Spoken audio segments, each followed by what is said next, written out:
Look, all we, that we, we stuff. we can be wrong about a lot, and I'm fully going to be honest here. I was wrong on Vikings-Rams in the biggest of ways.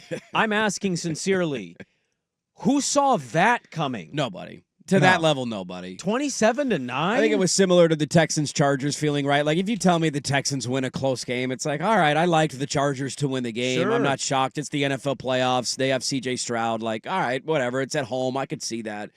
It was the level of loss and the final score and how one-sided at times it felt that was just jarring because I watched that team play all year. Chargers were a good team for most of the year. And then they did that in the playoffs. And you could say whatever you want about Minnesota in the last week of the regular season.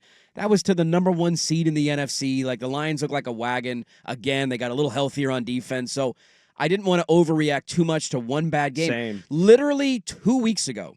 Well, I guess, 15 days ago. Whatever, yeah.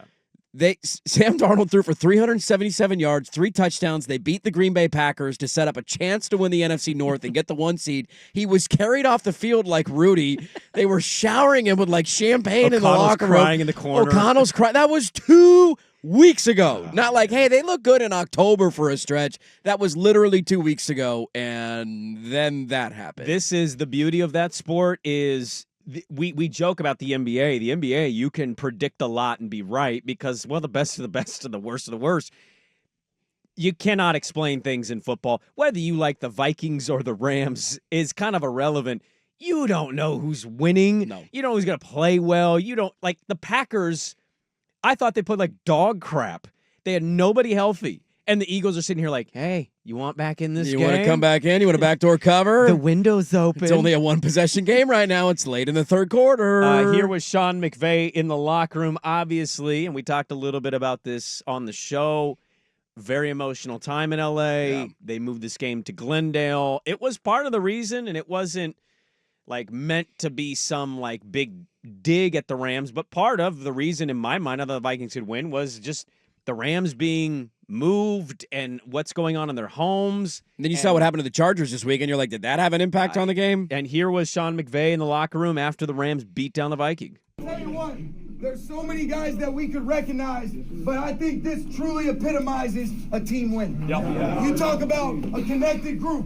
You talk about a team that said all week, we're built for this. That's exactly what you guys came out and did, man. Unbelievable. And all you guys did, you represented exactly what we wanted to be about, man. A city that's going through a lot of different stuff that can look to you guys and say, I'm proud of that group. City on our back. Just being your guys' self right there, man. Give it up for yourselves right there. Hey, here we are. We said it earlier this morning. All right, pack your bags. We're going to Philly. Hey, enjoy this. It's going to be a quick turnaround. Guys that have been here on that 21 team know what it's about. All right, but hey, I'm so proud of you guys. Let's just make sure we understand sense of urgency and enjoyment that's going to be required to go do what we need to do next week against a team. Hey, we respect. All right, but hey, we're built for this, man. Great moment for the Rams. Great moment for their fan base. Like, this is a really cool story. That was a great win for them defensively. 9 sacks, tying the playoff record. I'm going to go the other way, though. You got to go loser side first? Well, I was very happy for Rams fans. LA's going through a lot right now. I don't know how you watch that game. I don't know how the takeaway isn't second best regular season team in franchise history. 14 wins. And that's their playoff performance. Look, Oops. Sam Sam Darnold is one part of this. There was more to that than just Sam Darnold. Yeah. He's the biggest part because he's the quarterback. Kevin O'Connell is going to win Coach of the Year, and he fell to 0-2 now in the postseason. And 14 wins is not fluky. How do you explain what that performance is? I don't know, and I don't know how you avoid, and maybe it ends up being the right decision or the wrong decision. I don't know how the future's going to play out. I don't have a crystal ball. I don't know how you... It's so hard to react to something like that because of the overall sample size that you have. You have a 17-game regular season in which you were 14-3. You had an 18th game in there for the playoffs. You played 18 games. You were 14-4. Your only 3 losses were to the 2 teams. To 2 teams. Yeah, you you only lost twice to the 2 Rams teams. and twice So to the is it Lions. just simply who a might end up matchup? playing in the NFC title game. Yeah. So Is it let's just just a matchup problem or something? and that's where it's so Coaching. difficult to react to, and it might be It coaching. might be coaching. That it's so difficult to do you throw out a 16-game sample size and say none of that matters? If and you lose in the wild card, I do. I know and- that's crazy, but I think I do. If I'm a fan, if I'm a Viking fan, I'm blowing the I mean, this is horn. very Minnesota Vikings of them. know. Not to bring up bad memories felt and for 'em. past playoff losses, but we all remember 15 and Well, but at least they lost in the NFC title They at least game, got and to the that's NFC a kicker, title game. not the team necessarily that Very lost true. it. So it's like I can, as tough as that one was, and I loved that Viking team. Like, who didn't? everybody was rooting for that team. I was a Niner fan. Like, that was the prime of my Niner fandom, and I'm sitting there on Randy my couch, Moss, Chris Carter, that was such a fun team. borderline crying that they lost to that. I hated the Falcons that year. And that, at least, is in the NFC title game. I hear what you're saying. I'm with you. And this isn't Kevin O'Connell should be fired. No, none of that. But I just don't know how do you mentally wrap that? I don't know. That was dominant. That's why these people make a lot of money, man. And they might end up making the right decision. They might end up making the wrong decision. I don't know how that's all going to play out. But it's so challenging because it's one thing to lose and to not look good. It's another thing to be beaten down and embarrassed in back-to-back games against elite teams the way that they've had. That almost made the entire thing seem fraudulent when it wasn't fraudulent because Minnesota all year has been a really good team.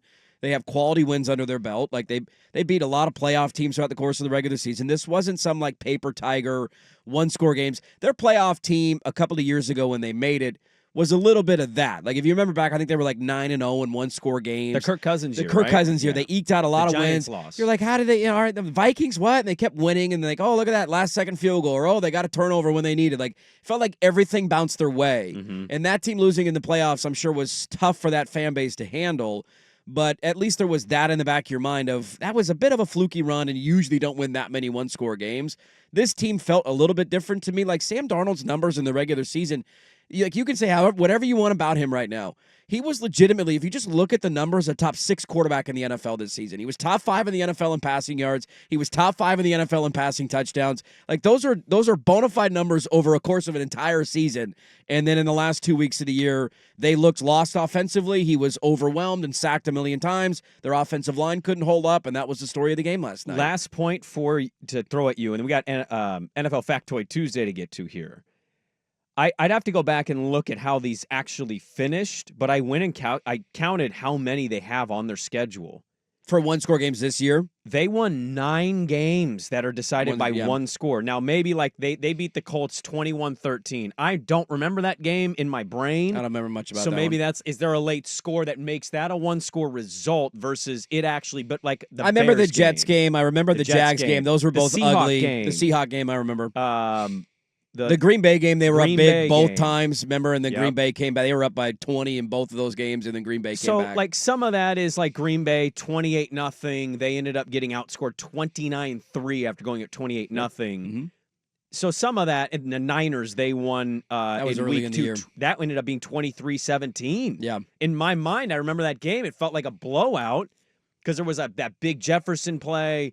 He So, had like, that 99-yard touchdown in that game, yeah. Yeah, so I'd have to go back and look, but 9 wins decided by one score. Not as fluky feeling as that Cousins seasons, to your point, but a little bit of like, hey, To me, it's hard to react to because that's the NFL. Like, the NFL is largely a one-score league. I know, but 9 wins with one score is a lot. And then their Lions game, they lost. That's a one-score loss. I mean, their point differential on the year was a plus 100. Like, that's where, like, some of these teams that have been in the playoffs this year, you look, like, the Texans won a playoff game this year. Yeah. You know what their point differential on the season was? Not that that's the end-all stat. 0. It was 0.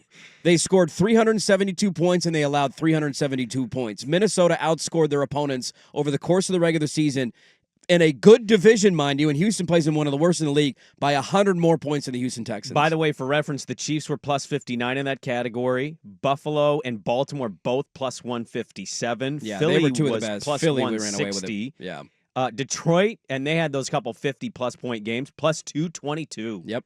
And actually, if you look at it, Green Bay was plus 122. So the Rams were minus 19 on the year. That's crazy. They were outscored in the regular they started season. 1-4. They did. They got killed by the Cardinals early in the year. I understand, and we can maybe keep going. I know we got to get to NFL factoids, but I got some stuff on this game. The takeaway was for you, Minnesota, and that's totally valid. First time we've ever seen a 14-win team not host a playoff game or get a bye. That's never happened in NFL history. Just stunned how dominant they Jarring got. to see that happen. Yeah. I almost had the opposite approach, though, in the takeaway, because I know that Darnold will be a big storyline for the next week, and that's usually how this works. Herbert was and Love was yesterday. That's the way quarterbacks The work. losers usually are, yeah. To me, the bigger takeaway was, Yeah. here they come. Certainly. In the month of, what is it, the stat? In the month of December, January, February, hopefully I'm not stealing one. Tuesday. Matthew Thank you Stafford is very much. 18-3 Oh, with the there it Rams. is. Yeah, I'm way to getting ruin one my out of the way. Tuesday. That's already technically the segment right now. I figured I'd do Well, it. you right won't now. shut up. I'm just going to keep going. I know. Look at Swag. He's God, just stop turning talking. and turning. Jesus. 18-3 is the stat. Here they come.